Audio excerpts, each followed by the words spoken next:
Bon, tu m'excuseras hein, pour l'accoutrement, hein, je reviens de la salle de sport, puis en plus j'ai la voix un petit peu qui est un petit peu différente d'habitude parce que je suis malade, alors comme ça, la totale. J'ai reçu des 1, 2, puis 3, 4 messages. Merci à les abonnés de me donner au courant de l'actualité. Et effectivement, cette vidéo-là, c'est pour vous parler de l'article 13. Article 13, alors si tu ne sais pas ce que c'est, t'inquiète pas que tu vas bientôt le savoir parce que ça va être bientôt en tendance sur YouTube. Évidemment, quand tu as un YouTuber qui fait une vidéo là-dessus, tu en as 40 qui vont le faire et puis 500, etc. Donc en gros, j'explique vite fait ce qu'il en est. Pourquoi d'ailleurs ce titre, hein, l'infa du fit game en Europe, en France, l'infa de Char Fitness, que c'est ce que m'ont dit en fait finalement les gens qui m'ont écrit. Hein, ils m'ont dit putain les gars, vous êtes dans la merde et tout, etc. Donc j'explique en gros ce que c'est. Quand tu fais une vidéo, parfois tu utilises des extraits, ça peut être des extraits donc de musique ou alors de films, etc., etc. Ce qui se passait, d'ailleurs Raphaël Cosset pourra en parler mieux que moi, hein, une petite dédicace. Souvent ce youtubeur là justement, que j'apprécie beaucoup, hein, il fait des vidéos de très très bonne qualité et parce qu'il va mettre 20 secondes de musique ou voilà, sa vidéo va sauter. Qu'est-ce qui se passe? En gros, quand tu utilises même 20 secondes d'une musique, par exemple, on va prendre une musique qui ne t'appartient pas pour illustrer ta vidéo, pour la rendre plus jolie, etc., agréable, même si tu mentionnes ensuite dans la description, la musique que tu as utilisée, etc. Peu importe, tu as un robot YouTube qui va la reconnaître et ensuite va avertir l'ayant droit. Et il y a plusieurs possibilités. Ou bien le gars dit bon ok, pas de souci, je suis d'accord, il fait ce qu'il veut et dans ce cas-là. Le youtubeur reçoit sa publicité intégralement, etc. Bien souvent, ce qui se passe sinon, c'est qu'il laisse la vidéo, mais la publicité de la vidéo, donc tout entière, lui revient. Tu vois, au lieu d'appliquer une espèce de petit pourcentage qui serait logique et normal.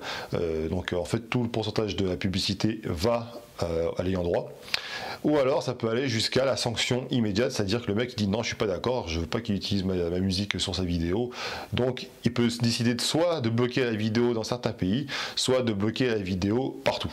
Et ensuite tu peux avoir donc un strike, et un strike tu peux en avoir 2, 3, et ensuite voir ta chaîne complètement supprimée. Jusqu'à présent, même si les règles se sont endurcies par rapport à ça, bah ça allait, je veux dire qu'il faut pas être bête. Hein. Si tu voyais que ta vidéo voilà, ne passait pas sur YouTube, bah, tu pouvais la modifier, etc. Alors ce que tu fais, sinon comme moi, je prends des musiques libres de droit. Je fais grâce à mon network, en fait, j'ai accès à un site avec une sacrée playlist et puis je choisis. Voilà, alors c'est sûr, c'est pas des musiques qui sont à la mode, c'est pas des musiques, mais bon, ça me convient. C'est des musiques plutôt agréables. Hein, et puis d'après ce que je vois en commentaire, à chaque fois vous me demandez les noms et les titres de ces musiques-là. Et d'ailleurs, je m'en excuse, mais c'est vrai que je devrais les mettre à chaque fois. C'est vrai que j'oublie parce que parfois je télécharge et puis c'est pas des titres en fait, il n'y a pas de titre forcément dessus, ce qui fait que j'oublie, hein, mais j'essaierai à l'avenir hein, de régler ça si on existe encore. Pourquoi je dis ça? Parce que en fait l'article 13, donc c'est voté à l'échelle européenne, d'accord, donc au Parlement européen. Cet article, en gros, je vais te résumer la chose. Hein. Si tu veux avoir des vidéos plus complètes, des articles plus complets, je te mettrai tout ça évidemment en bas dans la description. C'est un projet de loi qui décide que les plateformes telles que YouTube, Facebook, etc. sont responsables de tout ce qui est diffusé sur leur plateforme. À savoir qu'ils sont responsables évidemment de, si jamais par exemple un YouTuber décide de mettre une musique qui ne lui appartient pas. Avant, c'était YouTuber qui était un peu pénalisé, tu vois, mais l'ayant droit recevait la publicité. Maintenant, c'est YouTube aussi qui serait pénalisé, pécuniairement parlant, d'après ce que j'ai compris. Donc d'ailleurs, n'hésitez pas, si je dis des bêtises, si ça manque de précision, hein, dans les commentaires, ceux qui sont vraiment calés sur le sujet, n'hésitez pas, ça sert à ça. Là, c'est juste une vidéo pour réagir par rapport à cette actualité-là et pour donner mon avis. Donc YouTube, qu'est-ce qu'elle a dit la présidente? Elle a dit négatif, actuellement c'est impossible techniquement parlant de toute façon de pouvoir gérer ça. Hein, ça voudrait dire que il faudrait qu'il y ait un système qui détecte rapidement, automatiquement, directement quelque chose appartenant à quelqu'un d'autre, quoi, tu vois.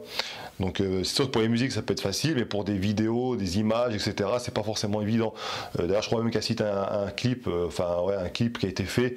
Il y a beaucoup de justement d'images qui ont été prises à droite à gauche, hein, et ils disent que parfois d'ailleurs on ne sait pas à qui ça appartient et c'est impossible en fait finalement. Donc elle a dit dans ce cas-là, ce qu'il faudrait c'est pour pas justement risquer ça, c'est qu'on va bloquer carrément l'accès à l'Europe, hein, tout simplement. On va rester à l'échelle française, donc ça serait la fin de YouTube en fait finalement en France. Hein, il n'y aurait que la télévision qui diffuserait ses rediffs et puis voilà quoi. Et puis éventuellement tu pourrais revoir des vidéos de chatons, et encore que je sais pas si, parce que c'est un peu flou, on sait pas en plus si YouTube bluffe ou pas, tu vois, s'il y a mis un petit coup de pression ou pas. YouTube pourrait décider, bon, on va pas prendre de risque, en Europe la loi est comme ça, elle est appliquée, donc ce qui va se passer c'est que nous on va décider de complètement empêcher à toutes les chaînes, ou en partie, je ne sais pas, en tout cas en majorité, publier des vidéos, tout simplement. Comme ça au moins je prends pas de risque, tu vois, c'est une mesure drastique. Je préfère perdre le marché européen qui représente pas finalement grand chose à l'échelle mondiale par rapport à l'échelle américaine, enfin tu vois, tout ce qui est le marché anglophone, asiatique, etc. Je veux dire que l'Europe c'est pas grand chose pour YouTube, mais bon, voilà, ils peuvent décider par exemple d'empêcher les youtubeurs qui ont moins de, je dis pas, j'ai une bêtise peut-être, mais moins de 100 000 abonnés de pouvoir publier des vidéos, comme ça ce sera plus facile pour eux de contrôler, tu vois, ça peut être des choses, voilà. Bon, toujours est-il que j'ai commencé donc évidemment à regarder vite fait tard, j'ai regardé une petite vidéo ou deux qui explique ça. D'ailleurs je te mettrai en lien une vidéo qui est pas trop mal, qui a pas beaucoup de vues pour l'instant, alors où je fais la vidéo, mais qui résume bien la chose. Mais quoi qu'il faut être prudent, parce que tu te dis merde, comment tu vas faire? Bah, je me dis que si jamais ça devait être appliqué, donc ce serait peut-être courant janvier, d'après ce que j'ai compris, il y a plusieurs possibilités. Tout d'abord, j'ai mon site internet Share Fitness qui pourrait héberger les vidéos, tout simplement, parce que c'est pas pour ce que me rapporte YouTube, franchement, tous les mois que je vais, enfin, je veux dire, c'est voilà, c'est là qu'on reconnaîtra aussi ceux qui font ça juste pour l'argent ou pas d'ailleurs. Mais bon, moi, je publie des vidéos pour vous partager du contenu, donc on peut utiliser le site. Je peux très bien aussi délocaliser ma chaîne, en fait, en créer une autre hein, sur, je sais pas moi, je sais pas si c'est possible, hein, mais par exemple sur le marché américain, ou alors carrément utiliser une autre plateforme. Toujours est-il qu'il y aura sûrement une solution qui sera trouvée. En tout cas, vous pouvez déjà aller sur mon site, hein, sharefitness.fr. En plus, c'est beaucoup plus facile pour retrouver des tests produits, etc. Tu as un moteur de recherche, des rubriques, etc. Enfin voilà, voilà, total. En tout cas, on resterait connecté, quoi qu'il arrive, sur Instagram, qui j'espère va monter justement pour que vous soyez au courant de l'actualité par rapport à ça. Parce que imaginons que du jour au lendemain tout s'arrête. Non, mais en fait, je pense que peut-être que j'ai une bêtise, mais je pense que tout le monde exagère un petit peu. Pourquoi? Parce que je me suis renseigné à droite à gauche, et encore une fois, les spécialistes, je fais appel à vous, n'hésitez pas à préciser tout ça dans les commentaires. Mais déjà, pour que là, c'est... Tout le monde dit au mois de janvier, vous allez voir des vidéos buzz, hein. En janvier c'est fini, l'article 13, tac, direct c'est voté, parce qu'après il y a beaucoup plus de votants pour que contre pour l'instant. Voilà, YouTube vont couper accès à l'Europe, et basta quoi, tout le monde se... Mais non, ça ne marche pas comme ça. J'imagine que déjà il y a eu plusieurs fois des propositions de texte, hein, ça a été rejeté, etc. Donc c'est encore en négociation. YouTube n'a pas dit son dernier mot, et je pense que YouTube exagère beaucoup. Actuellement, ils essaient de faire peur évidemment pour faire réagir un petit peu tout le monde. T'inquiète pas que derrière il y a un marché aussi, il y a des intérêts financiers évidents, hein, ils vont pas se laisser faire comme ça. Donc là pour l'instant ce qui se passe c'est qu'il y a des amendements qui vont être apportés à ce texte pour qu'il soit voté et que tout le monde voilà, soit content finalement. Donc ce texte là, quand bien même il serait voté en l'état, ça va pas s'appliquer comme ça non plus. Donc ça laissera tout le temps de pouvoir se retourner et de pouvoir aussi trouver d'autres plateformes, par exemple une solution, ou voilà. Donc ceux qui m'ont posé la question, qui m'en ont parlé, ne vous inquiétez pas, je suis pas inquiet moi non plus. Comme je vous l'ai dit, j'ai d'autres plateformes, je peux diffuser donc mon contenu ailleurs, et de toute façon ne vous laissez pas influencer par les vidéos qui vont émerger, que vous allez voir en tendance, parce que en tout état de cause, actuellement il n'y a pas lieu de s'inquiéter plus que ça. Il n'y a rien qui est décidé. En gros, c'est effectivement, il y a une proposition de texte. D'ailleurs, je n'ai pas trouvé ce texte-là, donc si vous l'avez trouvé, vous n'hésitez pas à le mettre aussi encore une fois dans les commentaires. Donc j'attends votre avis, parce que est-ce que ça va être la fin du feed game francophone européen? Personnellement, je ne pense pas.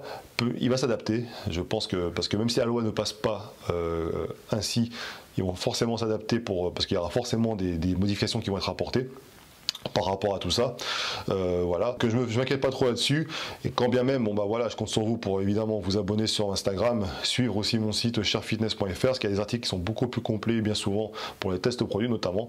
Il y a aussi des news que je poste régulièrement, des articles que je trouve ici et là sur internet, donc je vous mets les liens, ça vous fait un petit travail en moins à faire, et puis voilà. Et d'ailleurs, cette rubrique news va être de plus en plus alimentée, donc ça va, toutes les semaines, je vous invite à aller voir sur le site, voir s'il n'y a pas des petites infos insolites, des promotions, des des petites astuces, etc.